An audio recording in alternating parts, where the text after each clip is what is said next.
জানিস বন্ধু, আমাদের এখানে একটা সর্বজান্তা বাবা আসছে। ওর কাছে এমন কোনো প্রশ্নের উত্তর অজানা নাই, সব জানে। अच्छा। খাওয়া আছে এমন একটা প্রশ্নের উত্তর দিতে বলবো তোর সাধু বাবার বিচি মাথা তুলে যাবে। আরে না রে, সত্যি ওই সর্বজান্তা বাবা সব জানে। আমাদের বাড়ির সামনে আসছে, আমরা জানি। ঠিক আছে, তাহলে 2000 টাকা করে বেট হয়ে যাক।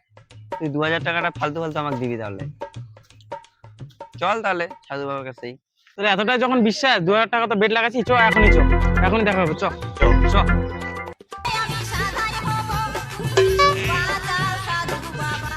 বাবা,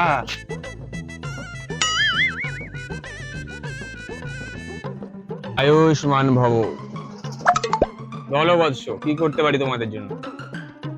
বাবা, আমার এই বন্ধু আমার সাথে বেড লাগছে। আপনি বলে ফ্রড, আপনি বলে কোনো প্রশ্নের উত্তর দিতে পারবেন না। কি? কোন মূর্খ বলছে এ কথা রে? হ্যাঁ, কার এত বড় দুঃসাহস যে সর্বজান্তা বাবাকে বলে প্রশ্নের উত্তর দিতে পারবে না?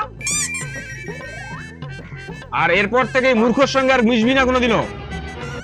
বল, জিজ্ঞেস করতে বল, কি প্রশ্নের উত্তর দিতে হবে আমাকে? সব প্রশ্নের উত্তর দিয়ে দেবো আমি। ঠিক আছে, তাহলে আমি প্রশ্ন করিচ্ছি। আচ্ছা বলেন তো, ডিম আগে না মুরগি আগে? ডিম আগে। ডিম ছাড়া তো মুরগি হবে না।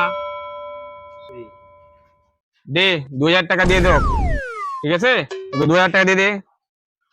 ডিমটা যদি আগে আসে তাহলে ডিমটা পারলো কে? তাহলে মুরগি। তাহলে মুরগি আগে আসছে। মুরগিটা কিভাবে আসলো ডিম ছাড়া? ये तो धोती खोल रहा है। যা শালা, এবার তো ফাঁসে গেছি।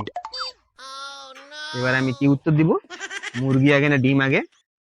ভাগ সর্বজান্তা, ভাগ এর থেকে, বলে মরবু তুই, ভাগ ভাগ এর থেকে তাড়াতাড়ি।